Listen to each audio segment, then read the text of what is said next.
Okay, so man, this is a good one here. I try to stay up on vampire lore because I don't know why. I just dig being up on vampire lore for some reason, right? And understanding vampire lore means a lot of different moving pieces and a lot of different characters that evolve over time. And this brings me to Lestat de Lioncourt, who is the iconic vampire from Anne Rice's Vampire Chronicles series. And this is, of course, the series that gave us Akasha, who I talk so much about on this channel. I love that character.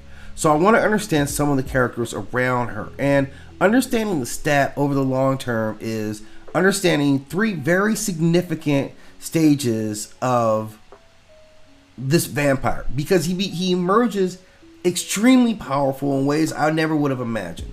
So I was pulling together like some backstories and really looking at like the arc of this character. Now, of course, as a young vampire, this is where we see him at. This is like pre-Akasha, right? These guys got, I think that's at the beginning of the movie, right? He's got all the vampire stuff. Super speed, strength, heightened senses, immortality, so he's ageless, rapid healing. He's got this glamour effect, this hypnosis effect, right? Where he can mesmerize people with his gaze or his voice, right? And we see him use that. That's an important thing we'll talk about. And then there's this memory, blood memory, where he gains memories and emotions from blood, but he's still vulnerable to the sun at this stage. Okay, so this is stage one, and I think, and this is like the pre-Akasha stuff. So I think that's at the beginning of the movie. I'm not sure in her line where that really goes, but I know that after the Akasha blood, this changes him in a lot of ways. Like after the Queen of the Damned, his powers go insane because he drinks her blood, and then he becomes a daywalker. So he's immune to sunlight. He can withstand fire. He's got fire immunity. He has expanded telepathy and myri and gains the ability to read thoughts over vast different distances. He gets telekinesis. He gets flight and levitation, so he can fly through sheer will. No machinations to that. He's got enhanced durability, so he becomes almost invulnerable and has the ability to start fires just by thinking about it. So there's that journey that he goes through. Okay. And then in the third iteration of this, he becomes a changed being. He gains abilities through his association now with the demon that was attached to Akasha, Amel.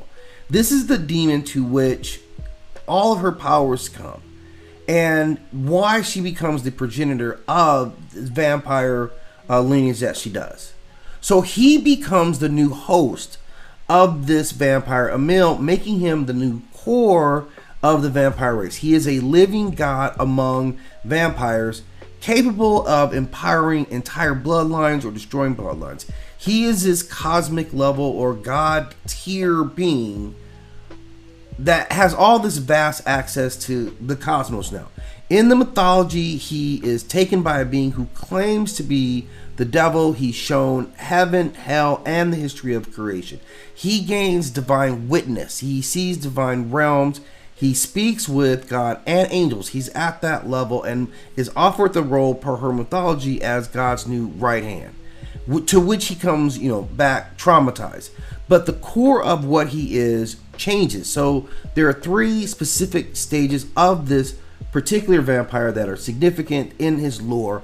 I wanted just to kind of go over him a little bit, just to understand it a little bit and how powerful this being is. But he gains, all these great abilities from this godhood: spiritual travel, spiritual communication, near omniscient knowledge, god level telepathy, power over all vampires, like immortality. This is what he gets as being the host of Amel. Really the manifestation, it sounds like, of what Akasha had. So again, if you have more to add to it, please do so in the comment section. But as always, do me a favor, hit that like and subscribe.